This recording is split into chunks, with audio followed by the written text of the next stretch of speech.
Hello everyone, my name is Shabria Bremer, and today I will be showing you my profile PowerPoint slides for my topic, Black culture. I chose this specific topic because I seen an article on Facebook talking about Black culture, and in that article it had a very powerful quote that I wanted to share with you all because I felt as if it was very direct and very meaningful. So it really stuck with me, which is why I wanted to share it with y'all. So on the second slide is Black culture. African and Black Americans suffer from injustice over something we have no control over, which just so happens to be our skin. And in these pictures, you can see that it's something fighting over. It's something that's been fought over for years.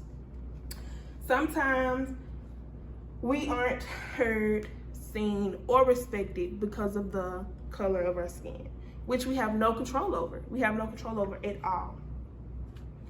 People celebrate Black culture, but sometimes it isn't for the right reasons, which a good reason would be to show that it's, there's something worth fighting for. And sometimes to be a good, decent human being, to show that everyone should be treated equally, not just because their skin shows that they're different. On my next one, the quote, "They want our rhythm but not our blues," is the quote I was talking about in the introduction. To me, this quote isn't the first time that's been seen. I feel like it's very well known in the Black community if it's something you've looked into, or if it's something you're really happy about. The meaning of said quote is, while people want to participate in the culture, they never want the responsibility and suffering that comes along with being Black. Especially in this generation, celebrating Black lives / culture is like a trend that everyone has to hop on.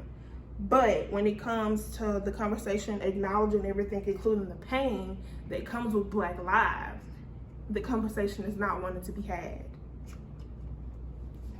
On the next slide is my first example of said quote.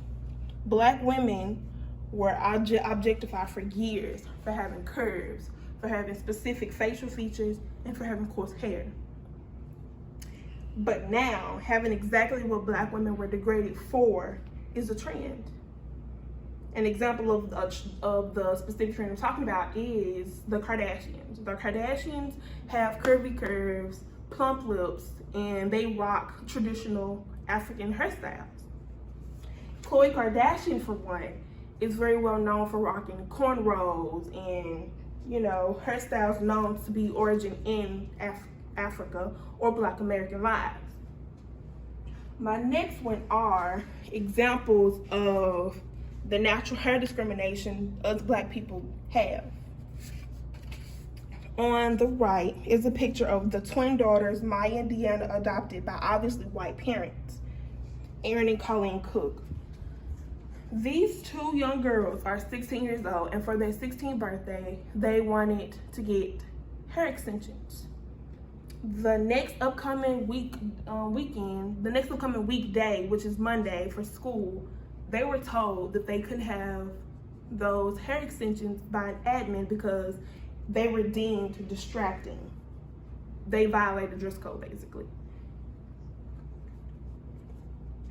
The second case we have is the 6-year-old boy named Clinton Stanley Jr., who was barred from his school because of the way his hair naturally locked.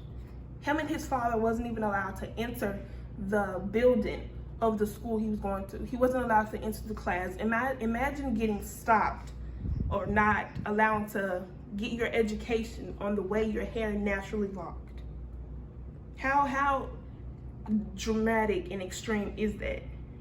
Which is why Colorado has this specific law called the Crown Act to stop discrimination against the way natural hair is locked or styled or is expressed. Thank you all for coming. And again, these are my audience members. Thank y'all. Have a nice day.